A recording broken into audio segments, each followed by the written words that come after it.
মূর্তি না ভেঙে শত্রুর শক্তির বিপরীতে পাল্টা চিন্তা শক্তি গড়ে তোলা উচিত বলে মন্তব্য করেছেন অন্তর্বর্তী সরকারের উপদেষ্টা মাহফুজ আলম। ভাঙার প্রকল্প থেকে সরে এসে দিনকে দিন গড়ার প্রকল্প হাতে নেওয়া উচিত বলেও উল্লেখ করেন তিনি। বুধবার 5 ফেব্রুয়ারি দিবাগত রাতে নিজের ভেরিফাইড ফেসবুকে এক পোস্টে এ মন্তব্য করেন তিনি। গড়ার তাকত আছে আমাদের, এমন শিরোনাম দিয়ে উপদেষ্টা মাহফুজ আলম লিখেছেন, আমরা আঞ্চলিক ও বৈশ্বিক অধিপত্যবাদ মোকাবেলা করেছি, নিছক কিছু মূর্তি বা দালান নয়। মূর্তি না ভেঙে আমাদের উচিত আমাদের শত্রুদের শক্তির বিপরীতে পাল্টা চিন্তা শক্তি গড়ে তোলা। ভাঙার প্রকল্প থেকে সরে এসে দিনকে দিন গড়ার প্রকল্প হাতে নেওয়া উচিত। তিনি আরো লিখেছেন, লীগ বা হাসিনা সেই অর্থে কিছুই না, বরং আঞ্চলিক অধিপত্যবাদের এক্সটেনশন।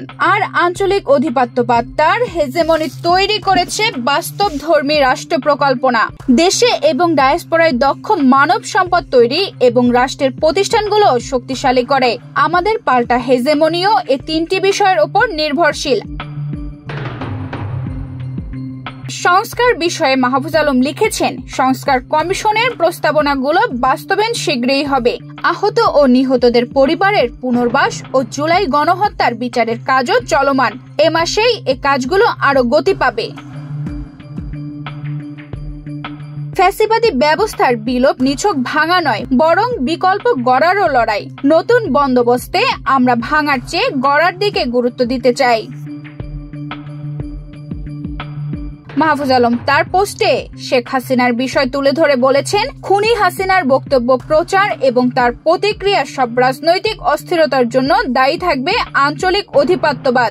এই জন্যই আমাদের উচিত সৃজনশীল শক্তির বিকাশ ঘটানো এবং সার্বিকভাবে এই অধিপত্যবাদের মোকাবেলা প্রক্রিয়া না দেখিয়ে দূরদর্শী পদ্ধতি নেওয়া, কারণ এই লড়াই মাত্র শুরু হলো। অন্তত 1 দশক পরে এই লড়াইয়ের একটি মীমাংসা হয়তো হবে, অথচ সেই জন্য আমাদের প্রস্তুতি সামান্যই। কিন্তু অভ্যুত্থানের পর আমাদের এসব এনার্জিকে ইতিবাচক রূপান্তরের সুযোগ তৈরি হয়েছিল, এখন সেই সুযোগ হারিয়ে যায়নি। আগামী অন্তত 1 দশক ব্যাপী দীর্ঘ গণতান্ত্রিক ও অধিপত্যের বিরুদ্ধে লড়াইয়ের জন্য আমাদের সৃজনশীল শক্তিকে কাজে লাগানো দরকার। এবার আমাদের জিততেই হবে, আর জেতার সুযোগ একটাই, রাষ্ট্রকল্প, শক্তিশালী প্রতিষ্ঠান, দক্ষ ও মর্যাদাবান মানব সম্পদ গড়ে তোলা।